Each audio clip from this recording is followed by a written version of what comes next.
দর্শক আপনাদের স্বাগতম জানাচ্ছি পটুয়াখালী জেলার কলাপাড়া উপজেলার নীলগঞ্জ ইউনিয়নের সংলগ্ন এই পাখিমারা খালের উপর নির্মিত ভাসমান যে ড্রাম সেতু রয়েছে সেই ড্রাম সেতু থেকে আজকে আমরা মূলত আসছিলাম আমাদের ছোট ভাই জাকারিয়া জাহিদের একটি ছেলে লাবিব ইসলাম ও দুর্ঘটনায় নিহত হয়েছেন। তো সেখানে এসেছিলাম, সেখান থেকে আমরা একটু এই ভাসমান সেতুটি দেখাবার জন্য এসেছি। তো হিসাব করলাম বা চিন্তা করলাম যে আমরা একা দেখবো কেন, আপনাদেরকে একটু দেখাই। তো সেই উদ্দেশ্যে মূলত দু চারটি কথা বলা। এই খালটি কিন্তু আসলে মোটামুটি বলা যায় যে খুব বড়সড় একটি খাল। আর এই খালটিতে এই সেতুটি মূলত এখানকার একজন সামাজিক লোক কামাল গাজী, তিনি প্রথম একটি কাঠের সেতু নির্মাণ করেছেন। এরপরে তিনি ইউনিয়ন পরিষদের ইউপি সদস্য নির্বাচনে অংশগ্রহণ করে তিনি নির্বাচিত হয়েছেন। পরবর্তীতে সেই সেতুটি এই সেতুটি কিন্তু দীর্ঘদিন তিনি রক্ষণাবেক্ষণও করেছেন। এরপরে যখন একেবারে নষ্ট হয়ে গেছে তখন এলাকাবাসী কিন্তু চাঁদা তুলে তারপরে কয়েক দফায় কিন্তু তারা এটি নির্মাণ করেছেন।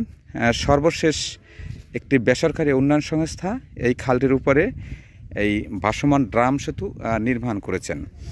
তো এই সেতুটি মূলত মানুষের পাখিমেরার সাথে কুমিরমারা সহ কয়েকটি গ্রামের মানুষের সাথে যে সেতু বন্ধন তৈরি করে দিয়েছে।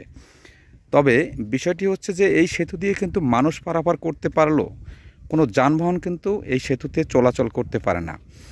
আর এর কারণে কিন্তু একটি দুর্ভোগ রয়েছে মানুষের, সেটি হচ্ছে আপনারা জানেন যে কলাপাড়া উপজেলার এই নীলগঞ্জ ইউনিয়নটি হচ্ছে সবজি চাষের জন্য খুবই বিখ্যাত।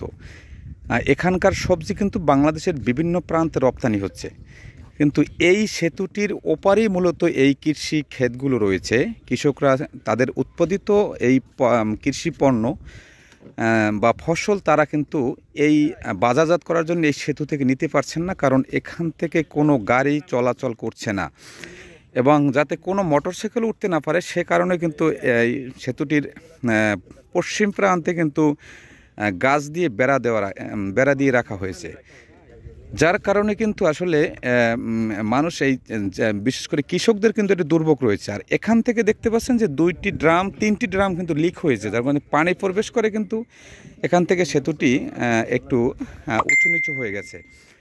এছাড়া এখন যে মানুষের যে চলাচলের জন্য যে যতটুকু প্রয়োজন ততটুকু কিন্তু আসলে এখানে রয়েছে।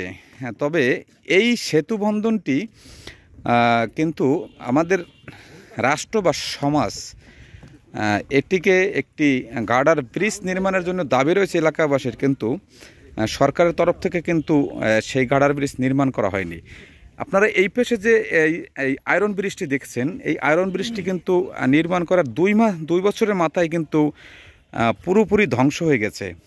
বিকট আওয়াজে একদিন হঠাৎ করে এটি নদীতে এই খালে নিমজ্জিত হয়েছে। এরপরে কিন্তু আর সরকারিভাবে কোনো উদ্যোগ নেওয়া হচ্ছে না। পরবর্তীতে কিন্তু এই কৃষক কামাল গাজী তার নিজ প্রচেষ্টায় সে কাঠের সেতু নির্মাণ করেছেন। এর কয়েক বছর তিনি রক্ষণাবেক্ষণ করেছেন। এরপরে কয়েক দফা গ্রামবাসী চাঁদা তুলে এটি চলাচলের পথ সচল রেখেছে। সর্বশেষ কিন্তু একটি বেসরকারি উন্নয়ন সংস্থা এই ব্রিজটি করেছেন। এখন এই ভাসমান ড্রাম সেতু দিয়ে মানুষ চলাচল করে এবং বিভিন্ন জায়গা থেকে কিন্তু মানুষ এই ভাসমান সেতুটি দেখতেও আসে। এখন দেখতে পাচ্ছেন যে আমার সাথে কয়েকজন সহকর্মী আছে এখানে, তারা কিন্তু এই সেতুটিতে এসেছেন দেখবার জন্য। তো সর্বোপরি হচ্ছে যে ভাসমান সেতুটি যদি আপনি কলাপাড়াতে আসেন বা কুয়াকাটায় আসেন, পাখিমেরা বাজারে আপনি একটু বিশ্রাম নিয়ে তারপরে কিন্তু আপনি এই সেতুটি এক নজর দেখে যেতে পারেন। দেখছেন যে এই সেতুটির কারণে কিন্তু এই যে কচুরিপানা রয়েছে খালের, সেই কচুরিপানা কিন্তু এই সেতুতে আটকে রয়েছে। এই পাশ কিন্তু রয়েছে একেবারে ফাঁকা। দেখেন এই পাশে কিন্তু কচুরিপানা খুব কম। এই খালটি কিন্তু অনেক বড় খাল, কিন্তু কচুরিপানাগুলো কিন্তু এই সেতুতে বাতাসের চাপে এখানে আটকে আছে। তো এক কথায় বলা যায় যে এই খালের এপার ওপার মানুষের সাথে যে সেতুবন্ধন তৈরি হয়েছে, এই তৈরিটি করেছে মূলত আমাদের এই ভাসমান ড্রাম সেতু। দর্শক সবাই ভালো থাকবেন, সুস্থ থাকবেন, নিরাপদে থাকবেন। আবার অন্য কোনো জায়গা অন্য কোনো বিষয়ে কথা হবে। ততক্ষণ আপনাদের সুস্বাস্থ্য দীর্ঘায়ু কামনা করছি। আসসালামু আলাইকুম।